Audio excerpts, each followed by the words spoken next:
Ini kita akan bicara sebuah kasus katakan yang sudah agak lama sebetulnya ya, sekitar akhir tahun lalu dan awal tahun ini masih menjadi perbincangan, tapi kelihatannya itu belum ada solusinya terkait solusi yang betul-betul oke ya, katakanlah begitu, terkait dengan pelantikan wakil Bupati ND. Sebagaimana kita tahu, Bupati ND itu meninggal tahun 2019 lalu digantikan oleh wakil bupatinya. Setelah itu posisi wakil bupati itu agak kosong. Lalu diganti dengan mekanisme yang atau prosedur yang kelihatannya ada sedikit masalah. Nah, untuk membincangkan ini sudah hadir bersama saya ada Bung Petrus Celestinus, koordinator tim pembela Bung? Demokrasi Indonesia gitu ya. Dan di sebelah kiri sudah ada Bung Radian Syam, dosen hukum, katakanlah begitu ya, dosen hukum di Universitas Trisakti. Ini Dr. Radian Syam gitu ya. Ya, selamat datang. Kita akan ngobrol santai aja. Sebetulnya ini settingannya tidak ada narasumber nih. Jadi tektokan supaya cair dan enak ya. Ya, saya kira mulai dari Om Petrus saja karena yang mengerti dan bahkan terakhir sudah melakukan laporan ya, sudah membawa laporan ke Ombudsman tentang ada persoalan yang agak belum selesai terkait dengan pelantikan ya wakil Bupati ND. Namanya Erikos Immanuel Rede gitu ya, beberapa waktu yang lalu. Nah, mungkin Bung Petrus bisa menceritakan di mana kontroversi pelantikan wakil bupati ini yang belum selesai ya. Jadi persoalannya berawal dari pencalonan wakil bupati ND yang diusung oleh 7 partai koalisi yang merupakan yang disebut sebagai koalisi paket Marcel Jafar. Nah, 7 partai koalisi ini pada bulan September 2021 menyerahkan berkas pencalonan kepada bupati dengan membawa 2 nama ya. Nama calon itu Dr. Dominikus Minggumere dan Erikos Immanuel Rede, dan itu dicantumkan di dalam koalisi partai politik pengusung 7 partai politik itu tingkat DPC kabupaten. Diserahkan ke bupati, kemudian bupati teruskan itu ke DPRD ND pada bulan September itu juga. Lalu DPRD membentuk panitia pemilihan karena ini kan pemilihan wakil bupati karena ada kekosongan. Lalu dilakukan proses pemilihan pada tanggal 11 November 2021. Tetapi masalahnya setelah terjadi pemilihan dan penetapan calon wakil bupati terpilih, di mana yang terpilih itu adalah Erikos Immanuel Rede, muncul permasalahan. Di situ dipersoalkan mengenai tidak adanya surat keputusan persetujuan Dewan Pimpinan Pusat Partai Politik Pengusung. Padahal ketentuan dan aturannya harus ada. Ya, yang menurut ketentuan peraturan Komisi Pemilihan Umum itu salah satu syarat yang harus disertakan pada waktu pendaftaran itu adalah melampirkan surat keputusan DPP tentang persetujuan terhadap calon yang diusung, yaitu 2 nama tadi. Nah, dengan tidak adanya SK DPP partai pengusung tentang persetujuan terhadap 2 calon yang diusung, lalu masyarakat dan banyak pihak mempersoalkan ini. Dan pada waktu ini dipersoalkan, berkas pemilihan ini masih di tangan DPRD, belum dikirim ke Menteri Dalam Negeri. Karena berkas itu baru dikirim oleh DPRD ND ke gubernur itu kalau tidak salah 16 November. Kemudian tanggal 22 November gubernur kirim ke Menteri Dalam Negeri paginya, dan sore harinya Menteri Dalam Negeri dalam unit layanan administrasi Kementerian Dalam Negeri mengumumkan bahwa permohonan pengesahan pengangkatan wakil bupati ND ditolak Menteri Dalam Negeri dengan alasan antara lain tidak dilampirkannya SK DPP. Dasar hukumnya dia sebutkan ya, ada pasal 39 Peraturan Komisi Pemilihan Umum, ada pasal 176 Undang-Undang Pilkada, ya, dan seterusnya. Dan dengan diumumkannya itu, masyarakat kan menunggu apakah perbaikan terhadap kekurangan persyaratan administrasi yang diharuskan itu dilengkapi di tengah jalan, atau harus diproses ulang dari awal. Karena pertanyaan apakah diproses ulang dari awal itu karena syarat SK persetujuan DPP ini harus dilampirkan pada saat penyerahan berkas sebagai pendaftaran. Yeah. Jadi ketika berkas itu tidak ada dan dilakukan pemilihan, berarti persoalan pemilihan wakil bupati ini terdapat cacat yang oleh Mendagri membahasakan sebagai cacat prosedural dan cacat formil. Nah, jadi harusnya dengan adanya cacat itu DPRD melakukan proses ulang dari awal. Tetapi itu tidak terjadi, tetapi kemudian yang anehnya Menteri Dalam Negeri pada tanggal 19 Januari 2022 mengeluarkan SK pengesahan pengangkatan tanpa ada perbaikan terhadap berkas yang sebelumnya dia sudah umumkan penolakannya, kirim ke provinsi. Nah, dengan dikirimnya berkas SK pengesahan pengangkatan wakil bupati Erik Redek ke Gubernur NTT, lalu di sana pemerintah provinsi mengeluarkan undangan untuk melantik di tanggal 28 Januari 2022. Tanggal 20, pengirimannya tanggal 25 Januari, Dirjen mengirim salinan atau petikan SK pengesahan pengangkatan bupati wakil bupati ND di gubernur.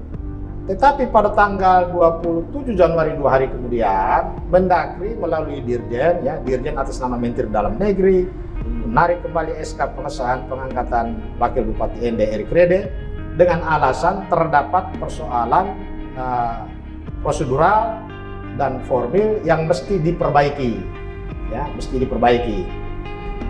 Yang kedua, alasan yang kedua, karena di dalam SK itu disebutkan bahwa apabila di kemudian hari terdapat kekeliruan, maka akan diperbaiki sebagaimana mestinya.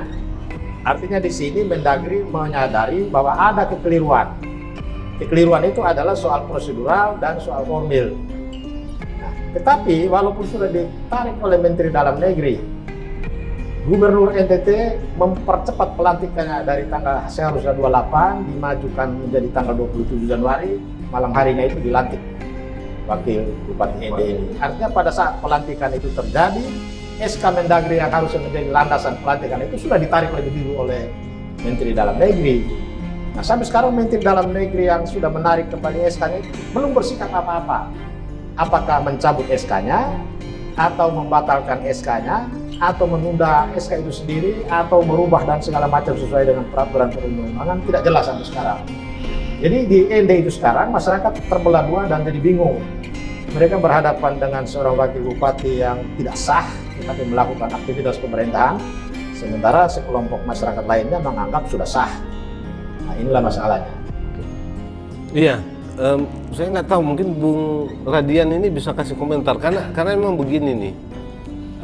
Sebetulnya ada ada celah nggak sih secara hukum administratif ya, karena saya bukan orang hukum ini, Bung Petrus sama Bung Radian yang orang hukum, untuk katakanlah dimainkan ya gitu. Kalau kita lihat kasus ini kan sebetulnya ya saya berasumsi ada celah hukum yang bisa dimainkan.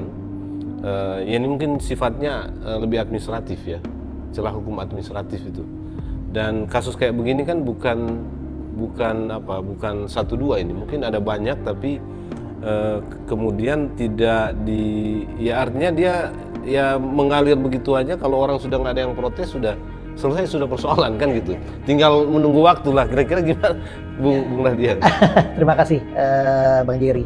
Jadi gini, kalau yang tadi disampaikan oleh Pak Petrus, saya mencoba melihat ini kan ada sebagian orang melihat dari sudut hukum dan sudut politis. Mungkin sudut politis saya coba abaikan lah gitu, karena saya orang hukum, jadi nggak mau masuk ke wilayah politis di dalam hal itu.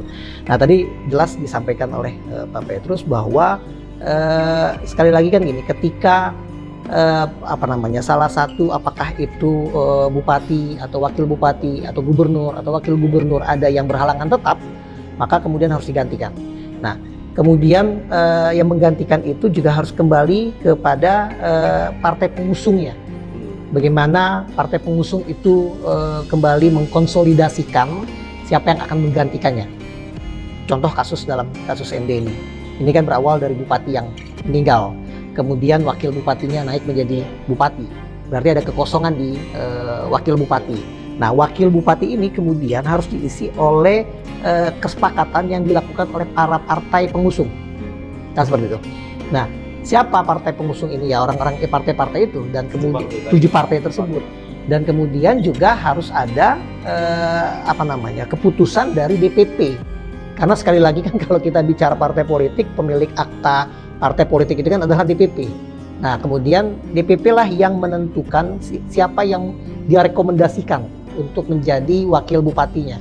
Nah, selanjutnya dari 7 partai pengusung itu dengan dasar SK partai politik, SK DPP-nya menyerahkan kepada Dewan dan kemudian untuk dipilih dalam proses selanjutnya.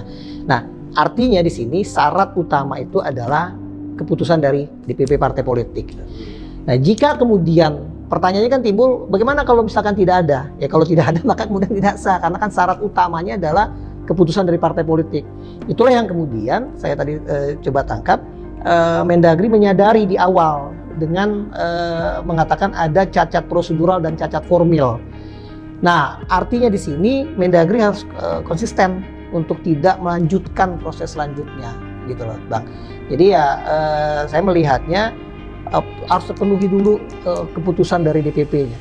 Gitu. Jadi tidak ada ruang atau celah lagi untuk kelompok-kelompok tertentu yang memainkan ini. Tapi gini, ini kan sudah meskipun ada kontroversi, ada hal-hal yang menurut kita ini agak kurang dipenuhi, tapi berjalan nih wakil bupatinya sudah menjalankan tugas sehari-hari sebagaimana wakil bupati. Nah, ada resiko nggak ya dari sisi hukum itu, Bung Radian? Oh ya, jelas resikonya itu kan adalah ketika seseorang yang menjalankan proses pemerintahan tapi kemudian tidak sah secara formil, gitu ya, kemudian tidak memiliki landasan SK sebagai dia pejabat, maka ini kan berimpact kepada proses penganggaran, gitu kan. Jadi artinya proses itu tidak sah.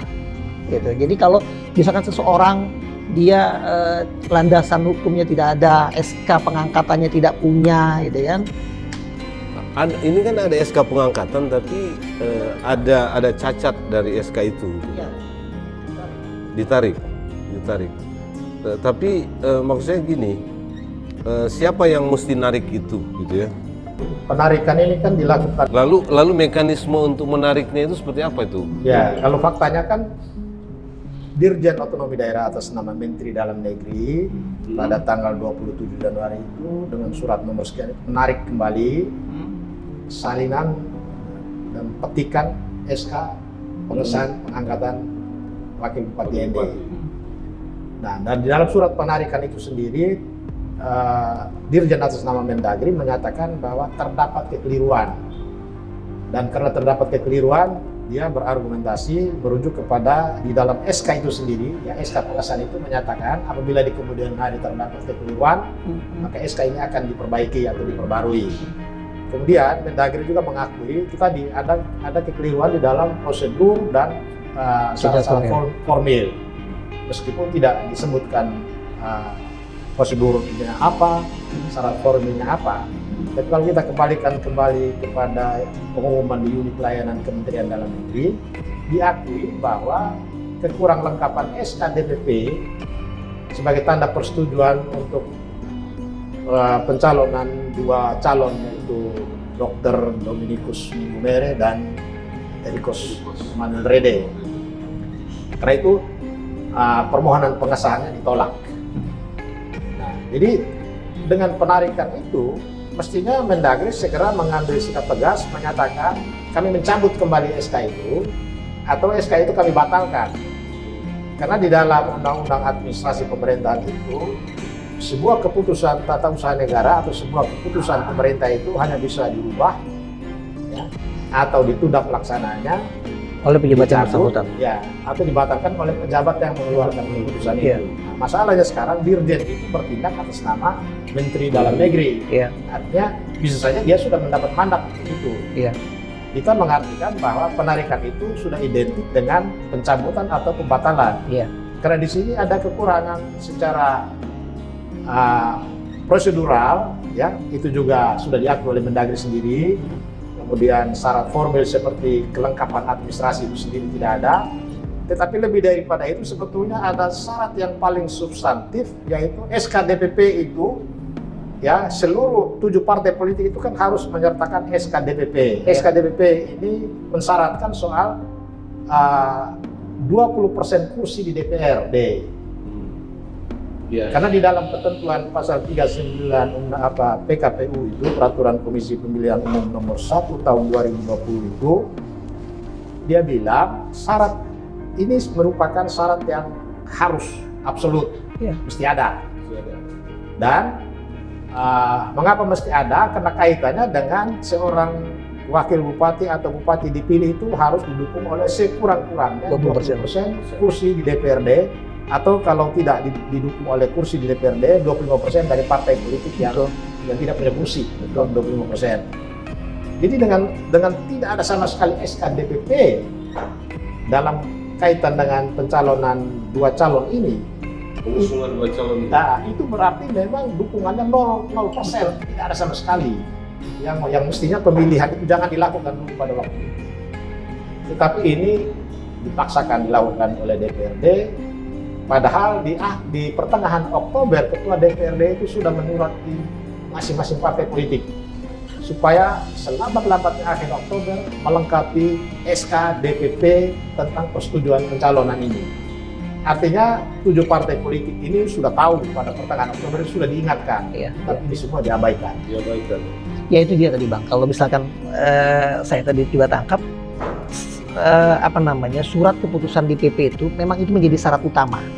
Jadi ketika seseorang ingin mencalonkan diri sebagai kepala daerah, itu kan diantaranya ya kewarganegaraan, usia, kemudian pendidikan, dan kemudian 20% dari jumlah suara dukungan di DPRD gitu kan.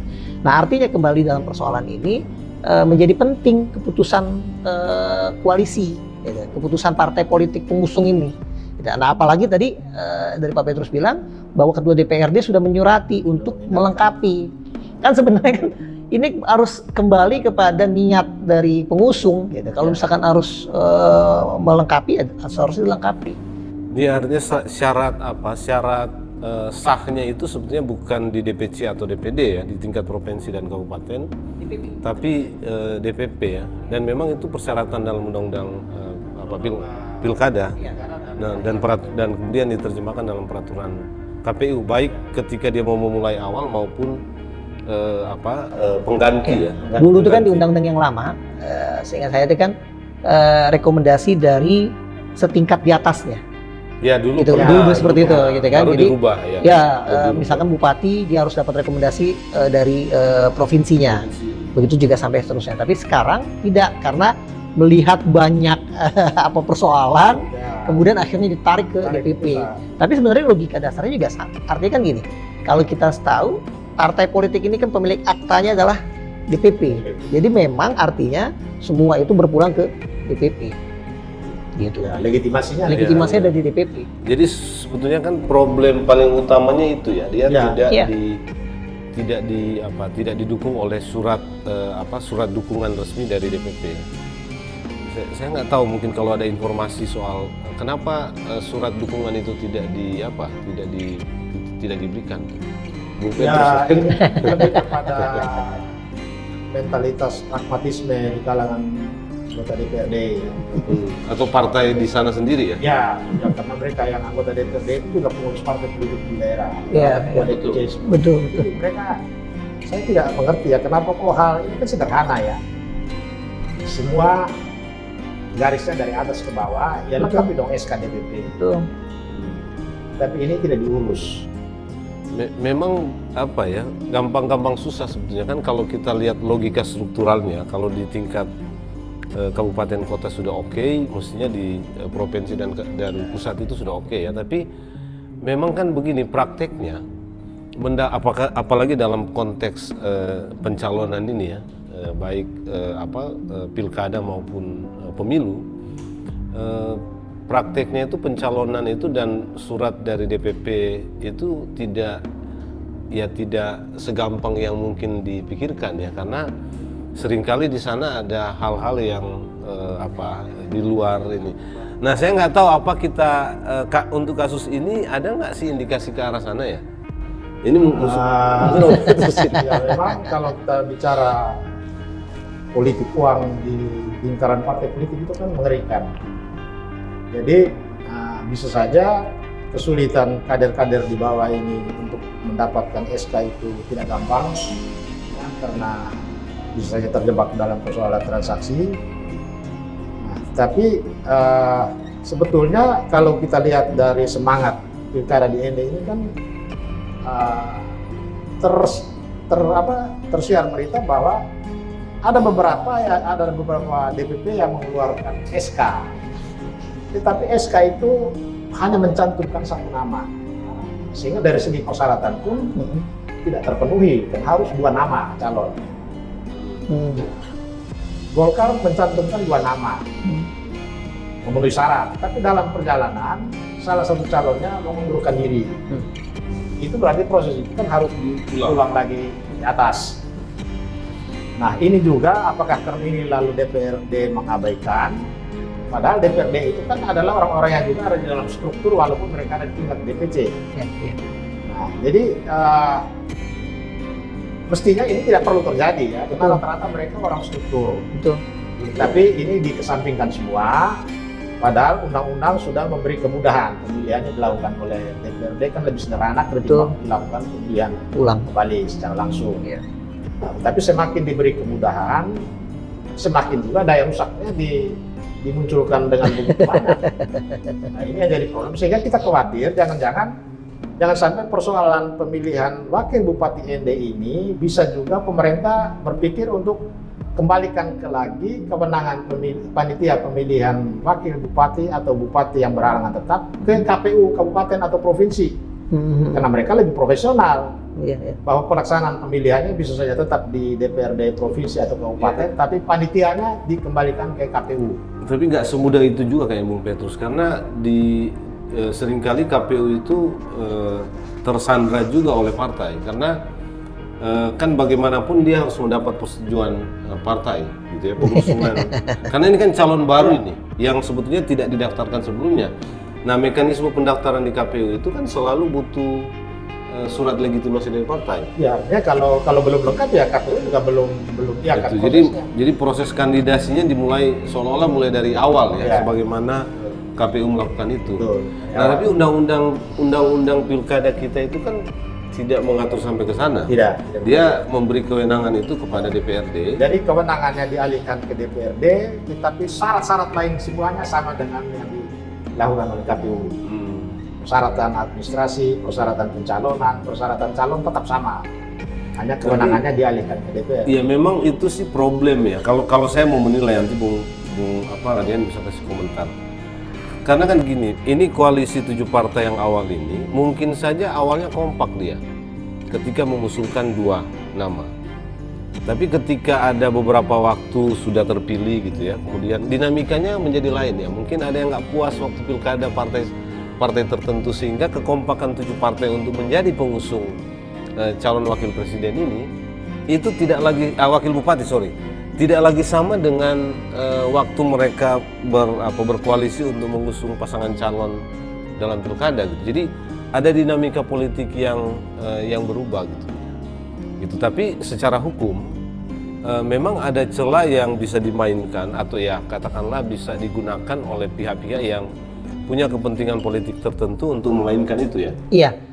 Jadi gini Bang, ya lagi-lagi ini kan persoalan hukum jadi suka dikaitkan dengan persoalan politik ya, apalagi dengan pengisian jabatan. Kalau ada ruang kosong yang bisa politiknya mainnya di situ lebih.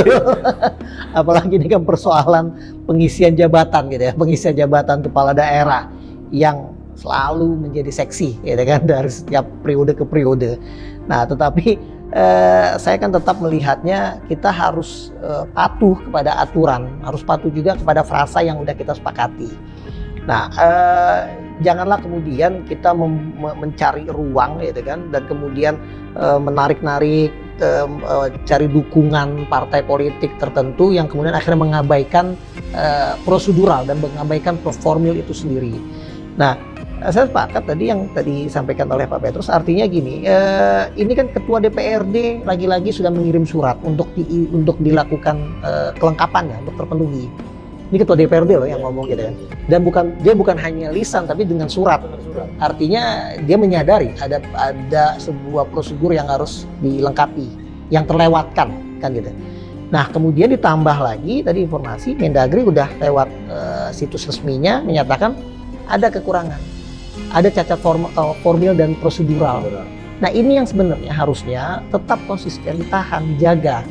Gitu, tapi kan tadi Bung Petrus cerita juga bahwa Mendagri sendiri sudah tidak konsisten. Ya, Mendagri juga dia agak bolak-balik gitu kan. Itu saya nggak tahu kenapa, atau kita nggak tahu kenapa Mendagri nggak konsisten. Dinamika ini kan berubah itu kan ya hanya ada dua faktor ya, kekuatan politik, ya, semangatnya dan nafsunya berlebihan, menghalalkan segala cara, tapi juga soal uang. Uang selalu muncul di dalam peristiwa-peristiwa. Betul. Makanya secara hukum harus fix ya iya. aturan itu supaya tidak ada kemungkinan ditafsir atau dibuat seperti ini sebetulnya. Betul. Ya. Jadi gini kan Bang Jerry, ya kita paham, kita sadar produk hukum itu dibuat sebelum produk hukum itu dibuat ada sebuah proses politik sebelumnya. Dan itu sah saja, gitu kan. Menurut saya, ketika produk mau dibuat, sah, terjadi negosiasi, frasa. Tapi kemudian ketika udah ditok, gitu kan, menjadi sebuah aturan, itu harus taat dan tidak boleh lagi menggunakan anasir politik sebelumnya. Nah, artinya di sini juga aturan, undang-undang yang dibuat itu harusnya, kalau saya melihat, harus bunyi, tegas, dan jelas. Jadi jangan lagi menimbulkan ada lagi frasa-frasa, kalimat-kalimat yang multitafsir, yang membuka ruang, gitu kan. Nah, dulu banyak nih kan cerita dan kasus-kasus surat dari KPU ditahan di kabupaten atau ditahan di provinsi, tapi kemudian akhirnya berubah. KPU bisa lanjut langsung bisa lompat kirim ke Mendagri, gitu kan, karena pengalaman itu. Nah, sekarang juga harusnya ya tidak ada lagi ruang untuk terbuka itu, gitu loh Bang. Itu saya lihatnya. Iya. Kalau saya lihat sih sebetulnya DPRD dimanapun ya, termasuk di ND itu, mereka tidak punya tafsir lain selain harus memenuhi itu SK DPRD. Karena di dalam peraturan PKPU nomor 1 tahun 2020 tegas menyatakan kalau tidak ada SK itu, kalau tidak ada SK DPP, maka partai politik yang bersangkutan dianggap tidak menjadi bagian dari koalisi itu. Iya. Kata-kata tidak menjadi bagian dari koalisi itu kalau seluruhnya atau lebih dari setengah, ya tidak menyertakan, berarti ini juga berpengaruh kepada syarat dukungan minimal 20%. Iya. Jadi kalau kita bilang mereka tidak tahu, tidak mungkin, karena ketua DPRD-nya sempat menyurati dan memberi batch waktu sampai Oktober. Itu berarti dia tahu bahwa ini penting, karena konsekuensi hukumnya juga berat, bahwa pemilihan wakil bupati bisa saja tertunda lagi. Betul. Tapi Om Petrus ngomong-ngomong, 7 partai ini berapa persen ya? Saya belum cek juga itu. Di berapa persen kursi dia Pak? Oh, itu memenuhi. Artinya pasti jauh lah karena 7 partai kan, ya, tingkat kabupaten dengan karena 7-7-nya tidak ada sama sekali. Nah itu ya, di situ berarti nol. Tidak ada dukungan. Jadi secara politik betul-betul wakil bupati yang ada sekarang ini tidak punya legitimasi sama sekali. Ya. Sudah dukungannya secara hukum tidak terpenuhi. SK pengesahannya pun ditarik oleh Menteri Dalam Negeri dan dibiarkan dalam keadaan ketidakpastian hukum sampai dengan saat ini. Betul. Jadi kita juga lihat di sana itu informasinya penggajian terhadap wakil bupati ini apakah jalan atau tidak. Menurut informasi tidak jalan.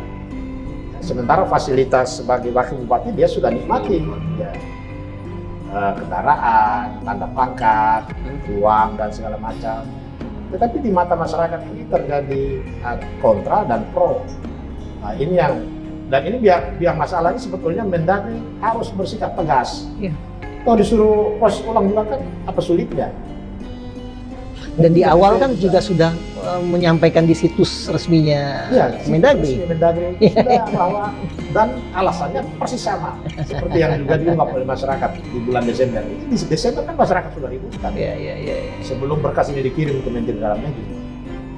Tapi sejauh ini juga kita nggak paling tidak saya ya membaca itu tidak ada sikap DPRD kan setelah kontroversial seperti ini. Karena DPR menjadi bagian masalah sendiri. Oh, inilah repotnya. Kalau masalah.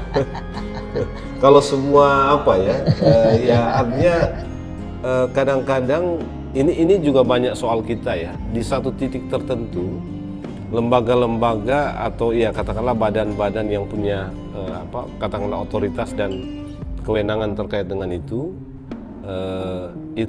yang nggak mau bersikap apa-apa gitu ya. Bahkan ya tidak hanya DPRD sebetulnya, DPRD mungkin karena dia udah lihat ini secara politik sudah diselesaikan, ya untuk apa lagi dia bersuara, atau untuk apa lagi dia mempersoalkan prosedur yang sebetulnya dia minta untuk dipenuhi kan gitu. Ini politik kita kan suka begitu ya. Kadang-kadang kesepakatan itu membuat aturan hukum itu nggak konsisten juga kita lakukan gitu ya. Tapi gini, mungkin sedikit kembali juga kan Om Petrus ini memberi laporan ke Ombudsman. Itu yang apa persisnya yang dilaporkan? Yang seperti tadi itu ya? Iya, jadi yang dilaporkan oleh sebuah LSM yang kita juga hadir di sana itu. Oh, ini LSM lokal ini? Iya, LSM di sini, tapi mewakili soal kebenaran demokrasi kan siapa saja boleh advokasi. Jadi yang dipersoalkan di sana itu dia melihat ada pelanggaran yang dilakukan oleh terutama Menteri Dalam Negeri. Ya, sudah tahu bahwa persyaratan itu tidak lengkap, sementara persyaratan itu tidak hanya prosedural dan formil, tapi substantif karena menyangkut 20% dukungan itu. Tapi kenapa dilantik? Kenapa dikeluarkannya SK? Kemudian Gubernur NTT sudah dikirim surat penarikan kembali SK itu, tapi kenapa buru-buru melantik? Kemudian DPRD dan Bupati NT sudah tahu bahwa ini tidak lengkap, karena bahkan sudah diingatkan penuhi selambat-lambatnya akhir Oktober. Tapi kenapa tetap melakukan proses pemilihan dan menetapkan wakil bupati terpilih dan mengirim ke Menteri Dalam Negeri? Jadi kesalahan ini menjadi kesalahan kolektif yang tetap masyarakat menuntut harus ada pertanggunganjawab. Mau terpilih lagi Eriko Sreni tidak ada masalah sebetulnya, tidak ada masalah. Yang terpenting prosedurnya dijalankan. Ya. Dan tidak susah, biayanya juga ya sangat murah karena hanya dilakukan di DPRD. Ya, kalau biaya belum tentu dia kan. Karena ini kan nggak ada standar biaya ini, Bung. Kan kita nggak tahu ini biaya.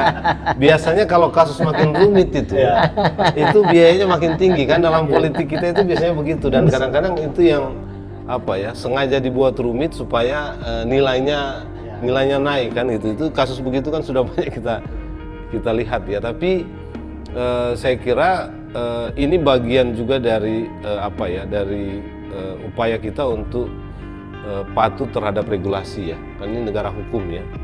Dan supaya juga mungkin tidak akan ada banyak masalah terkait dengan ketidakpatuhan itu ya. Paling tidak masyarakat sekarang bingung, begitu juga mungkin negara itu juga bingung menggajinya bagaimana ini, meskipun fasilitas yang lain itu sudah ada ya. Nah, tapi Bung Radian, kira-kira kalau begini solusinya apa ya? Kalau ini kan sudah bekerja menggunakan fasilitas, meskipun catatannya informasinya gajinya belum berjalan itu, Tapi ya praktis aktivitas sebagai seorang wakil bupati sudah jalan. Nah, solusinya apa? Apakah perlu tadi ada laporan Bung Petrus dan teman-teman ke Ombudsman, tapi Ombudsman itu kan sifatnya rekomendatif dia. Dia hanya ya bayangan saya ya. Kalau dia hanya mengatakan mungkin ya akan mengatakan bahwa ada cacat prosedur, ada cacat administratif yang terjadi dalam konteks pelantikan, katakanlah begitu ya, atau pengesahan wakil bupati ND ini. Tapi setelah itu juga bingung, rekomendasi ini tidak mengikat kan untuk ditindaklanjuti oleh katakanlah pihak-pihak yang terkait gitu. Nah karena itu solusinya gimana? Apakah ini dibiarkan berjalan terus saja lalu selesai setelah itu memilih yang baru lagi, atau seperti apa? Mungkin Bung Radian ini punya pengalaman nggak ya? Karena banyak juga menjadi pendamping hukum untuk kasus-kasus pemilu ya saya bilang kan. Gini, Bang Jerry, memang kan tadi saya bilang. Artinya solusinya jika tadi kan kita sudah ada solusi karena artinya penuhi aja itu, penuhi aja, diulang lagi, tinggal dipenuhi lalu. Oke, pilih lagi orang yang bersangkutan. Artinya secara administratif hukum dan lain-lain itu oke gitu. Nah, selain itu kalau ini tidak terjadi, ada nggak solusi lain tuh yang bisa kita bayangkan ya? Gini Bang, saya mungkin agak berbeda ngelihatnya gini Bang ya. Tadi kan Mendagri sudah menarik surat SK-nya. Jadi artinya saya melihatnya ini belum ada wakil bupati di ND. Karena secara legal formalnya tidak ada. Meskipun gubernur pelantikan itu kan harus didasari dengan sebuah SK. Nah, itu dia gitu. Iya, jadi bahasa ininya kan pelantikan itu hanya sebatas. Ada sebagian orang menganggap pelantikan itu secara formalitas, seremonial. Secara seremonial. Mohon maaf seremonial. Tetapi dasarnya itu kan harus ada SK. Nah, SK itu kemudian dengan turunan pelantikan yang secara seremonial itu. Nah, kalau SK pelantikan itu sudah ditarik sama si pejabat yang mengeluarkan, maka tidak bisa pelantikan itu berjalan dan tidak boleh menurut hukum berjalan. Nah, artinya dengan kasus seperti ini, ya mohon maaf, mungkin saya melihatnya belum ada nih wakil bupati. Jadi sebenarnya kasihan juga wakil bupatinya ini. Ya, mohon maaf, yang sekarang ini gitu ya, kasihan karena secara legal formalnya tidak ada, gitu kan. Dan bahkan tadi informasi dari Pak Petrus ini kan penggajiannya belum tahu. Gitu kan. Karena pejabat di sana ini pun takut. Iya, takut kena kasus korupsi, betul. Dan sekali lagi bupati pun juga tidak dapat mendisposisikan kepada wakil yang dianggap sekarang. Gitu. Ketika melakukan disposisi dan kemudian dia bertindak secara hukum, maka itu masuk dalam kategori pelanggaran hukum. Gitu. Nah, ini kan kalau begitu kan secara hukum ini agak ngambang ini. Nah, yang harus mengambil inisiatif untuk bukan yang ngambang itu dalam pengertian begini ya. Saya memahami. Tadi Bung Radian bilang bahwa sebetulnya de facto, de jure atau de facto ini belum ada wakil bupati. Meskipun ada pelantikan, karena pelantikan itu sifatnya seremonial. Nah, tapi kan faktanya sekarang itu sudah menjalankan aktivitas sebagai wakil bupati, gitu kan? Nah, siapa pihak, katakanlah kalau kita mengandai-andai ya, siapa pihak yang harus mengambil inisiatif untuk mengatakan, ini berhenti dulu, atau lanjut lagi gitu? Mendagri ya. Mendagri, karena jika dilihat tadi di awal, ini kan sudah ada di situs resmi yang mengatakan cacat formil dan prosedural. Kan kalimatnya gitu Pak Petrus ya? Tidak hanya di situs, ada surat Mendagri melalui dirjennya. Nah, itu. Jadi artinya yang harus melakukan itu Mendagri harus turun tangan, take over semua. Gitu. Karena jangan sampai ini diambangkan, kemudian akhirnya rakyat ND pun jadi bingung gitu kan. Siapa nih wakil bupati saya? Sudah gitu kan? ngambang, ya belum terlalu lama ya, karena kan dari Januari akhir. Januari akhir sampai sekarang masih. Udah mau masuk. Ya mau satu triliunan ya. 1 bulan setengah ya. Karena ini kan juga nanti sekiranya bupati berhalangan, lalu wakil bupati, tugas bupati bisa ilegal ya? Tindakannya bisa digugat oleh masyarakat. Betul. Karena kan, ya mohon maaf, kita kan tidak pernah tahu usia, gitu kan sebelumnya aja kan kuasa Tuhan yang bertindak. Nah gimana nanti yang tadi Pak Petrus bilang, kalau misalkan bupati ini berhalangan tetap? Tapi kalau masyarakat menggugat, misalnya sekarang ini, aktivitas yang dilakukan oleh bupati itu bisa ya? Bisa, misalnya SK-nya digugat ke Tun. Ya? Tapi SK-nya kan sudah ditarik. Ya makanya itu yang bilang ya, dasar ininya nggak ada. Itu yang maksud objek saya gugatannya nggak bisa jadinya. agak membingungkan kalau digugat SK yang sebelumnya itu sudah ditarik oleh Kemendagri. Jadi Kemendagri ini tidak bisa mengelak karena jelas di dalam surat penarikan itu pertama terdapat kekeliruan. Betul. Itu tadi kan kekeliruan itu bisa diperbaiki dengan itu tadi ada lengkapi di dalam SK itu jika ada. Biasa itu toh? Ya. Kemudian alasan yang kedua, SK DPP sebagai syarat yang diharuskan ini belum terpenuhi, yang oleh Mendagri membahasakannya sebagai kekurangan prosedural dan formil. Jadi sebetulnya kuncinya ada di tangan Mendagri. Ya. Tetapi Mendagri juga kita lihat yang biasanya Pak Tito ini orangnya gagah tegar, konsisten. Jangan-jangan lagi sibuk mikirin penundaan pemilu ya. sehingga ini kurang diperhatikan. Setelah Ombudsman ini melakukan serangkaian pemeriksaan dan mengeluarkan rekomendasi, ini mudah-mudahan ini menjadi landasan untuk Mendagri bersikap ya. Segeralah bersikap segera. Dan lain hal tidak enak juga kalau belum sudah membatalkan. Kalau boleh tahu kapan itu Pak Petrus dikirimkan ke Ombudsman? Oh, udah seminggu atau 2 minggu lalu. 2 minggu lalu. Oh, 2 minggu lalu. Mungkin sudah persiapan. Nah, kalau menggugat pelantikannya, itu secara hukum bisa nggak sih digugat? Kalau pelantikannya karena kan hanya membacakan SK itu. Nah itu dia.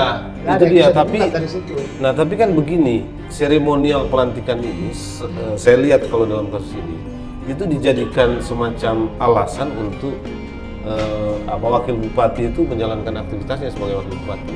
Iya, sekarang ini alasannya pada pelantikan. Nah, maksud saya ya ini mengandai-andai aja. Apa bisa nggak sih pelantikan itu digugat? Nggak bisa. Nggak bisa ya. Gini, karena itu seremonial semata dan bahasa ya, itu bukan substansi ya. Kalau kita mau memang belum pernah ada sih yang gugat pelantikan itu kan. Dan bahasa kasarnya kan gini. Kalau kita mau menyekolahkan sesuatu kan bukan pelantikan tapi SK yang disekolahkan ke bank kan gitu kan. Itu yang digadaikan di SK yang digadaikan bukan pelantikan. Gitu, karena proses pelantikan itu tidak bisa dijadikan karena objek. Itu bukan substansi ya. Betul. Iya, seremonial ya. Betul. Jadi sebetulnya sekarang kita menunggu Mendagri aja untuk memberi sikap lagi ya. Dan berharap dari proses yang berlangsung sekarang di Ombudsman karena laporan dari masyarakat itu. Dan mungkin ya saran kepada wakil bupati untuk tidak dulu beraktivitas sebagaimana wakil bupati, menikmati fasilitas negara untuk apapun juga. Betul. Termasuk kepada bupatinya ya, untuk tidak melibatkan. Jadi bupati juga bisa terkena tindak pidana membiarkan. Iya, karena nanti akan ada resiko-resiko hukum lain yang mungkin bisa muncul kalau aktivitas sebagai wakil bupati ini tetap berlangsung. Ini juga resikonya berat buat bupati ya. Kalau tetap membiarkan ini akan membawa dampak buruk, terutama di mata masyarakat ya. Bupati bisa dinilai oleh masyarakat sebagai tidak mengerti manajemen pemerintahan, karena membiarkan seorang wakil yang bermasalah, ya, secara hukum, secara politik, menjalankan aktivitas pemerintahan. Kalau saya kan ngerti gini Pak, sebuah kebahagiaan bagi seorang pemimpin ketika tanda tangannya berlaku, kan gitu. Nah, jadi artinya kan ketika dia menjadi bupati, menjadi wakil bupati, itu bukan hanya mendapatkan fasilitas semata, tapi ketika dia dihadapkan dengan persoalan, dia membuat tanda tangan, membuat keputusan dan tanda tangannya berlaku, itu kan jadi sebuah kebahagiaan. Nah, bagaimana dia mau melakukan keputusan dengan tanda tangannya dia, sedangkan tanda tangannya dia itu tidak memiliki dasar. Tidak memiliki kekuatan yang melekat. Nah, si wakil bupatinya. Masalahnya kalau masyarakat yang terkait dengan keputusan itu, masyarakat sendiri begitu lihat tanda tangannya, dia menolak keputusan itu. Lebih baik tidak jadi apa-apa daripada memiliki sebuah SK yang ditandatangani oleh pemimpin yang tidak mempunyai legalitas. Yang ilegal ya. Iya, jadi saya kira percakapan kita ini sudah mau berakhir ya. Dan mungkin yang bisa kita mintakan sekarang itu paling tidak ada 3 hal tadi ya. Pertama, persoalan seperti ini tidak boleh dibiarkan begitu lama, dan Mendagri sebagai otoritas yang punya kepentingan, punya kewenangan penting dan besar dalam kasus ini, segera memberi sikap ya untuk memberi kepastian kepada masyarakat Kabupaten ND gitu ya. Nah, yang kedua, saya kira kita berharap Ombudsman Republik Indonesia ini segera menindaklanjuti atau segera memproses laporan yang sudah dibawa atau dilaporkan oleh masyarakat, Bung Petrus dan kelompoknya, untuk juga